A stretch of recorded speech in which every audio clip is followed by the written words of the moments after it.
हमारा आज का नॉवल काफ़ी इंटरेस्टिंग स्टोरी है। जॉइंट फैमिली सिस्टम पे बेस करता है। हीरो 3 भाई होते हैं, इनकी कोई बहन नहीं होती और इन्हीं की कज़न हीरोइन है। तूबा उसका नाम है, वो भी इन्हीं के साथ इनके घर पे रहती है और हीरो के फादर की वो लाडली है। जबकि हीरो के फादर बहुत स्ट्रिक्ट होते हैं अपने तीनों बेटों पे। उन्होंने बहुत ज़्यादा सख्तियाँ की हैं हर मामले में, डांटना मारना तक, कहाँ जाना है कहाँ नहीं जाना, कौन सी फील्ड चूज़ करनी है कौन सी नहीं करनी है, सारे फैसले वो करते थे।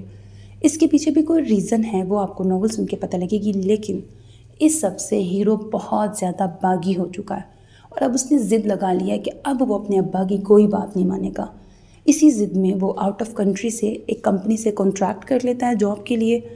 अब वो पाकिस्तान छोड़ के बाहर के मुल्क जा रहा है, लेकिन ऐन उसके जाते हुए भी उसके अब्बा उसका पासपोर्ट अपने पास रख लेते हैं। अब जब वो ज़िद करके मांगता है तो आखिरी टाइम पर भी उसके अब्बा उसे ज़िद लगाते हैं कि तुम तूबा से यानी हीरोइन से निकाह करोगे तो ही तुम्हें पासपोर्ट दूंगा, वरना नहीं दूंगा।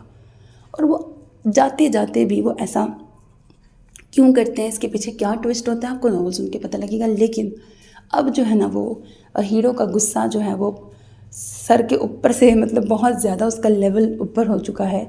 वो निकाह तो कर लेता है, कॉन्ट्रैक्ट उसका 3 साल का था, लेकिन वो ज़िद में 9 साल तक पलट के नहीं देखता, पाकिस्तान नहीं आता। अब आगे क्या क्या होगा, कैसे कैसे ट्विस्ट एंड टर्न्स आएंगे, उसके फादर ऐसे क्यों थे, उसके पीछे भी रीज़न है।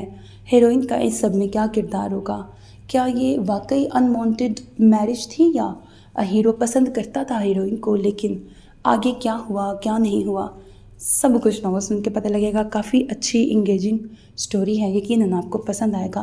तरबियत के हवाले से भी बड़े अच्छे इसमें मॉरल लेसन्स हैं, किस तरह की पेरेंटिंग करनी चाहिए पेरेंट्स को और क्या क्या गलतियाँ होती हैं जो पेरेंट्स कर देते हैं, गैप क्यों आता है औलाद में और उसके माँ बाप के दरमियान, वो सब कुछ बड़े अच्छे तरीके से नॉवल में बताया गया है। नॉवल की ऑफ कोर्स हैप्पी एंडिंग है, यकीनन आपको बहुत पसंद आएगा।